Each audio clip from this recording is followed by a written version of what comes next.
নমস্কার, education with Sudeshna YouTube চ্যানেলের আরেকটি নতুন ভিডিওতে আমার সমস্ত ছাত্রছাত্রীকে স্বাগত জানাই। আজকে আমরা ক্লাস 10-এর প্রলয় উল্লাস কাজী নজরুল ইসলামের লেখা এই কবিতাটি পাঠ করব। এই কবিতাটি পাঠ করার সময় কবিতাটির প্রত্যেকটি লাইন ধরে ধরে কবিতাটির উৎস, বিষয়বস্তু, প্রেক্ষাপট সমস্ত কিছুই আমরা বোঝাবো। তাই তোমরা যারা এই মুহূর্তে ভিডিওটি দেখছো তোমাদেরকে বলবো তোমরা স্কিপ না করে প্রথম থেকে কবিতাটি দেখতে থাকো, এবং এখনো পর্যন্ত যারা চ্যানেলটিকে সাবস্ক্রাইব করোনি তারা প্লিজ চ্যানেলটিকে শেয়ার এবং সাবস্ক্রাইব করে দিও। কাজী নজরুল ইসলামের জন্ম 1899 খ্রিস্টাব্দে 24শে মে এবং তার মৃত্যু 1923 খ্রিস্টাব্দে 16ই জানুয়ারি।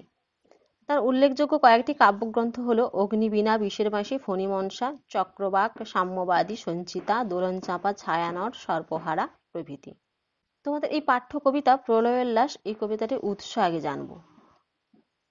অগ্নিযুগের দামাল কবি কাজী নজরুল ইসলাম রচিত অগ্নিবীণা কাব্যগ্রন্থের অন্তর্ভুক্ত এই কবিতাটি। এবার এই কবিতাটির প্রেক্ষাপট একটু জানি। প্রলয়োল্লাস কবিতাটি রচনার প্রেক্ষাপট নিয়ে সমালোচকদের মধ্যে দ্বিমত রয়েছে। কারো কারো মতে 1920 সালের গান্ধীজির নেতৃত্বে শুরু হওয়া অসহযোগ আন্দোলনের অনুপ্রেরণায় নজরুল মুক্তির নেশায় উন্মাদ হয়ে এই কবিতাটি লেখেন, কিন্তু কবিতাটি রচিত হয়েছে 1922 সালে। ফলে তখন অসহযোগ আন্দোলন কিংবা গুপ্ত বিপ্লবী আন্দোলন সবই স্থিমিত। কবিতায় নূতন কথাটির ব্যবহার হয়েছে। তাহলে কবিতায় নূতনটি কি? আসলে নজরুলের এই বিপ্লব চেতনা গড়ে উঠেছে রুশ বিপ্লবকে ঘিরে।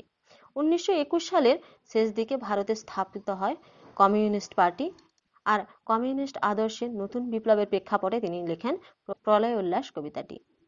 নজরুলের সিন্ধু পারের আগল ভাঙা মানে রুশ বিপ্লব, প্রলয় তো বিপ্লবেরই অপর নাম। সমগ্র বিশ্বব্যাপী রুশ বিপ্লবের যে গভীর প্রভাব পড়েছিল তার প্রেরণাতে ভারতীয় জনজাগরণের আকাঙ্ক্ষা থেকে নজরুল লেখেন প্রলয় উল্লাস। এবার এই কবিতাটির সারসংক্ষেপ বা বিষয়বস্তু সম্পর্কে একটু জানি। পরাধীন ভারতবর্ষে ব্রিটিশ শক্তির অত্যাচার শোষণে নিপীড়িত হতে হতে ভারতবাসীর মনে গড়ে উঠেছিল স্বাধীনতার স্বপ্ন, বিপ্লবের সম্ভাবনা। নজরুল যেন স্বয়ং সেই বিপ্লব, সেই বিদ্রোহ। তার লেখায় ঝরে পড়ে কামানগোলার আগুন, ব্রিটিশের প্রতি তীব্র ক্রোধ, ঘৃণা আর ভারত মাতাকে বন্ধনমুক্ত করার অদম্য বাসনা। প্রলয় উল্লাস কবিতাটি সেই প্রবল প্রতিবাদের বাণীরূপ। এটি প্রকৃত অর্থে কবিতা নয়, গান। বহু অংশে ধুয়ো রয়েছে, সুরে ঝংকারে পুনরাবৃত হয়েছে পংক্তি। স্বাধীনতার বন্ধন মোচনের জন্য তিনি ভারত মাতার বীর ছেলেদের উৎসাহিত করেছেন। কঠোর সংগ্রামের মহাব্রত করতে হবে, তবে স্বাধীনতার সূর্য ভারতের আকাশে উদিত হবে। নজরুল স্বাধীনতার দিনে পৌঁছবার জন্য বিপ্লবের প্রতি আস্থা রেখেছেন। বিপ্লবের রক্ত স্নাত পথ দিয়ে জাতির মুক্তি ঘটবে। এই কবিতায় কবির ইতিবাচক মনোভাবটি স্পষ্টভাবে প্রকাশ পেয়েছে। তিনি বিপ্লবের বাণীর বাহক রূপে বিপ্লবীদের মহাকালের সঙ্গে তুলনা করেছেন। মহাকালের প্রলয়ের নাচনে ধ্বংসের স্পষ্ট বার্তা কবি শুনতে পেয়েছেন। কালবৈশাখীর ঝড়ে পরাধীনতায় জীর্ণ বাঁধন উড়ে যাবে, সিন্ধু পারের সিংহলদ্বারের আগল ভেঙে পড়বে। মহাকাল বজ্র শিখার মশাল জেলে অন্ধকূপের আধার ঘোচাতে আসবেন। রক্তমাখা কৃপাণ ঝুলছে তার কোলে, তার চোখ যেন সূর্যের মতো তেজ কিরণময় হচ্ছে। মুমূর্ষদের সঞ্জীবনী সুতা দিতে মহাকালের এই প্রয়াস ব্যাখ্যা করেছেন, ব্যর্থ হবে না। মহাকাল যেন কবির স্বপ্নের নায়ক, যিনি মহাভারতকে হৃত গৌরব ফিরিয়ে দেবেন। ইংরেজদের বিরুদ্ধে সর্বান্তকরণে প্রত্যক্ষ সংগ্রাম চান তিনি, তাই বিপ্লবের এবং বিপ্লবীদের জয়ধ্বনিতে মুখর হয়েছেন কবি। বিপ্লবের বাণীকে তিনি সমাজের সবার মনে ছড়িয়ে দিতে চান। সকলে মিলে স্বাধীনতার জন্য মরণপণ সংগ্রাম করে ভারতের বুকে স্বাধীন যুগ স্থাপন করতে তিনি প্রয়াসী হয়েছেন। আবার সকলকে বিপ্লবের মন্ত্রে দীক্ষিত করতে চেয়েছেন। কবি নজরুলের বিদ্রোহী সত্তা এখানে সুন্দরভাবে প্রকাশ পেয়েছে। একই সঙ্গে স্বাধীনতার স্বপ্ন ঘনিয়ে এসেছে তার দুচোখে। এবার আমরা মূল কবিতায় আসি। তোরা সব জয়ধ্বনি কর, তোরা সব জয়ধ্বনি কর, ওই নূতনের কেতন ওড়ে কালবৈশাখীর ঝড়। তোরা বলতে পরাধীন ভারতের স্বাধীনতাকামী মানুষদের বোঝানো হয়েছে। বলছেন যে তোরা সব জয়ধ্বনি কর, অর্থাৎ জয়সূচক ধ্বনি কর, ওই নূতনের অর্থাৎ যারা নূতন, নবীন, যারা নতুন প্রজন্ম, তাদের কেতন অর্থাৎ পতাকা ওড়ে কালবৈশাখীর ঝড়, অর্থাৎ নতুন দিনের বার্তাবাহী পতাকা উঠছে। তোরা সব জয়ধ্বনি কর, তোরা সব জয়ধ্বনি কর, তোরা সব সকলে মিলে জয়ধ্বনি অর্থাৎ জয়সূচক ধ্বনি কর, তোরা সবাই এগিয়ে আয়। আসছে এবার অনাগত প্রলয় নেশার নিত্য পাগল, সিন্ধু পারের সিংহদ্বারে ধমক হেনে ভাঙলো আগল। প্রলয় অর্থাৎ ধ্বংসের নেশান ধ্বংসের নেশায় সবাই নিত্য পাগল, অর্থাৎ পাগলের মতো উদ্দাম নৃত্য করছে, নাচছে। অনাগত প্রলয়, অর্থাৎ যে আগে কখনো আসেনি এমন একটা ঝড় আসছে, তার নেশায় সবাই পাগল হয়ে গেছে। সিন্ধু পাড়ের সিংহদ্বারে ধমক হেনে ভাঙলো আগল। সিন্ধু পাড়ে অর্থাৎ আন্দামানের যে জেলে সবাইকে বন্দি করে রাখা হয়েছিল, তার সিংহদ্বার অর্থাৎ তার যে সামনে যে বড় একটা দরজা ছিল, তার ধমক হেনে অর্থাৎ তাকেও সবাই ধমকে দিয়ে আগল ভাঙবে, অর্থাৎ ভাঙলো আগল, অর্থাৎ বাধা বা খিল ভেঙে সবাই বেরিয়ে আসবে। মৃত্যু গহন অন্ধকূপে মহাকালের চন্ডরূপে ধূম্রধূপে। গহন কথাটির অর্থ হচ্ছে গভীর, মৃত্যুর গভীর অন্ধকূপ থেকে সবাই যেন বেরিয়ে আসবে।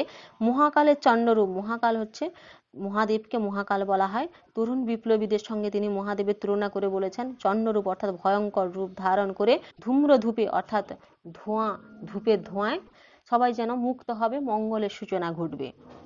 বজ্রশিখার মশাল জেলে আসছে ভয়ঙ্কর। বজ্রশিখা অর্থাৎ বজ্রে যেন আগুন জ্বালিয়ে সব ভয়ঙ্করেরা আসছে, অর্থাৎ নতুন প্রজন্ম সবাই এগিয়ে আসছে। ওরে ওই আসছে ভয়ঙ্কর, তোরা সব জয়ধ্বনি কর, তোরা সব জয়ধ্বনি কর। বলছেন ওই ভয়ঙ্কর আসছে, তোরা সব জয়ধ্বনি কর, অর্থাৎ যে বিনাশ করবে সে আসছে, তোরা সব তার জয় সূচক ধ্বনি কর।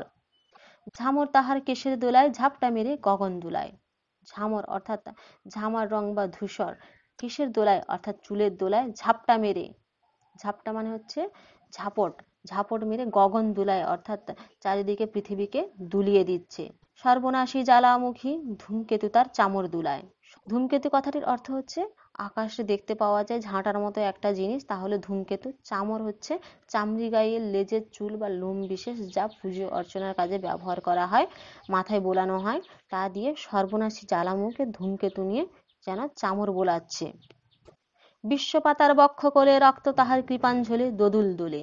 বিশ্বপাতা হচ্ছে বিশ্বপিতার বক্ষে কোলে অর্থাৎ বুকে কোলে, রক্ত তাহার কৃপাঞ্জলি অর্থাৎ তলোয়ার বা খড়গে যেন রক্ত ঝুলছে, অর্থাৎ দেহ যেন ঝুলছে।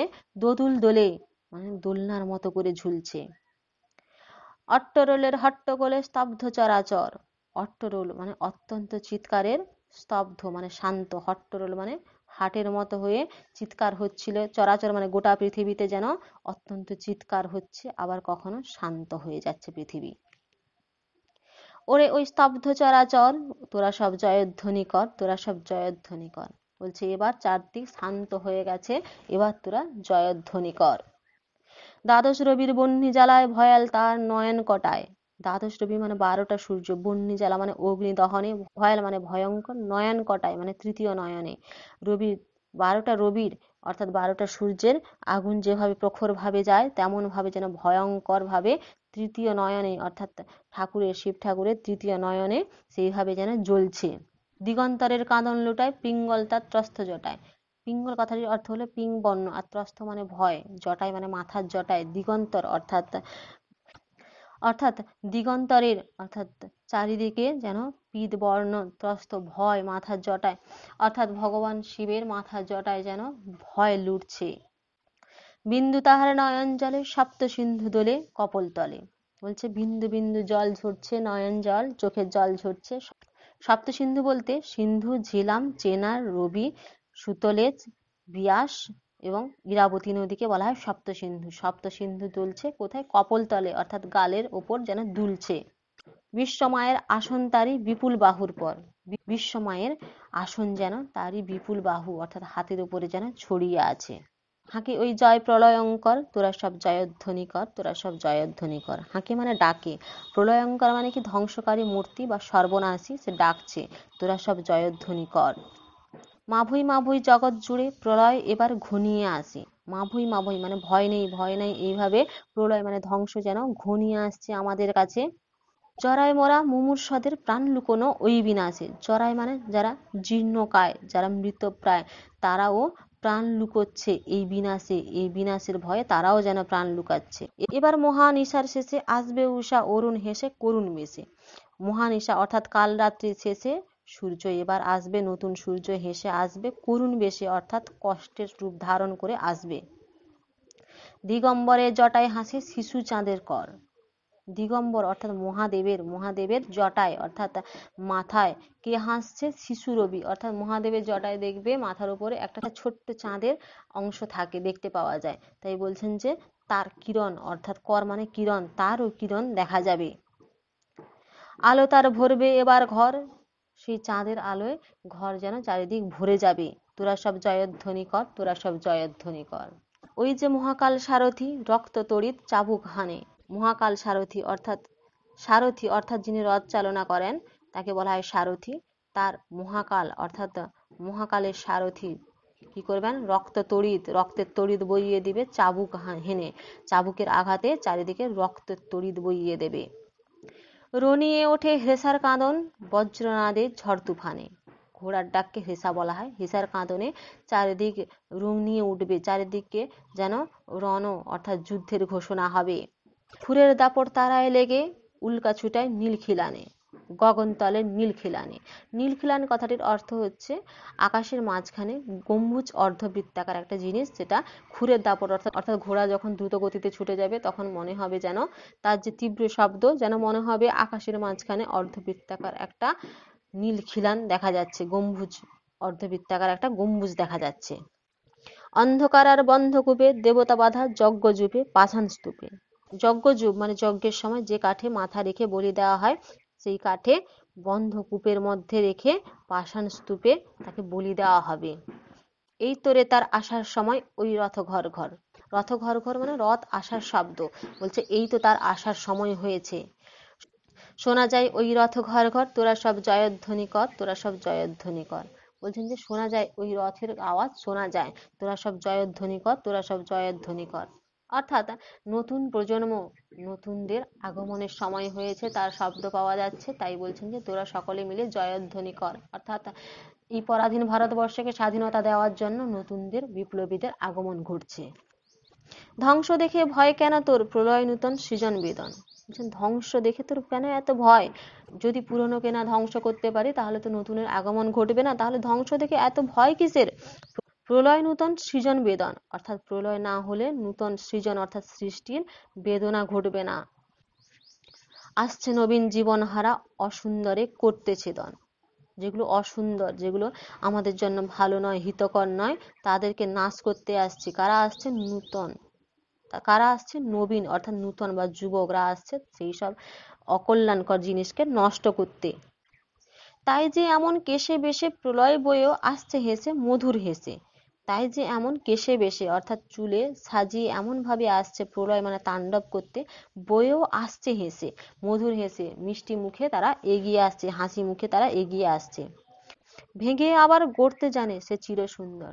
যে চির সুন্দর, যে ঈশ্বরের প্রতিনিধি হিসেবে আসছে, সে ভেঙে অর্থাৎ সমস্ত কিছুকে ধ্বংস করে দিয়ে আবার নতুন করে গড়তেও জানে। যেমন তার মধ্যে প্রলয় আছে, তেমন তার মধ্যে নতুনকে সৃষ্টি করার ক্ষমতাও আছে। তোরা সব জয়ধ্বনি কর, তোরা সব জয়ধ্বনি কর, তোরা শুধুমাত্র জয়ধ্বনিটাই কর। ওই ভাঙা গড়া খেলা জেতার কিসের তবে ডর। বলছেন ওটা তো ভাঙা গড়ার খেলা, তাহলে কিসের তোদের এত ভয়? তোরা সব জয়ধ্বনি কর, বধুরা প্রদীপ তুলে ধর। বলছে তোরা সকলে মিলে জয়ধ্বনি কর, জয় সূচক বার্তা বয়ে আন, এবং বাড়ির বধুরা নতুন কিছুর ভালো সূচনা হলে যেরকম প্রদীপ নিয়ে তার আগমন ঘটায়, তোরাও ঠিক সেইভাবে বধুরা প্রদীপ নিয়ে নতুনের আগমন ঘটা। কাল ভয়ঙ্করের বেশে এবার ওই আসে সুন্দর। কাল ভয়ঙ্কর মানে মহাকাল অর্থাৎ মহাদেবকে বলা হয়েছে, কাল ভয়ঙ্করের বেশ ধারণ করে সুন্দর আসছে। তোরা সব জয়ধ্বনি কর, তোরা সব জয়ধ্বনি কর। বলছেন তোমরা সকলে জয় সূচক ধ্বনি করো, অর্থাৎ কাল ভৈরবের রূপ ধারণ করে যারা নবীন, যারা নতুন প্রজন্মকে রক্ষা করবে, তারা সকলে মিলে আসছে, এবার তোমরা জয়ধ্বনি করো। কবি স্বপ্ন দেখেছেন যে বিপ্লবের মধ্য দিয়ে আগামীতে ভারতের স্বাধীনতার সূর্য জ্বলে উঠবে। এই বিপ্লব কোনো এক মানুষের চেষ্টায় আসবে না, সমগ্র ভারতবাসীর মুক্তির আকাঙ্ক্ষায় যেদিন একজোট হয়ে পরাধীনতার বিরুদ্ধে যুদ্ধ ঘোষণা করবে, সেদিনই সুদিন আসবে প্রতীক্ষিত স্বাধীনতা। ভারত মাতার বন্ধন মোচন করতে বীর বিপ্লবী সন্তানেরা প্রলয় ঘটাবে। কালবৈশাখী ঝড়ে উঠবে বিপ্লবের লাল নিশান। এই প্রলয়ের শেষে অনাগত স্বাধীন ভারতের স্বপ্ন সার্থক হবে। তাই উল্লসিত কবি সমগ্র ভারতবাসীকে উদ্বুদ্ধ করেছেন, জয়ধ্বনি দিতে বলেছেন বারংবার। নতুন দিন সুদিন সমাগম, সেই নতুনের জয়গান গেয়ে বিপ্লবের উন্মাদনা কবিতার এই লেখার মাধ্যমে ছড়িয়ে দিতে চান। আজকে এই পর্যন্ত।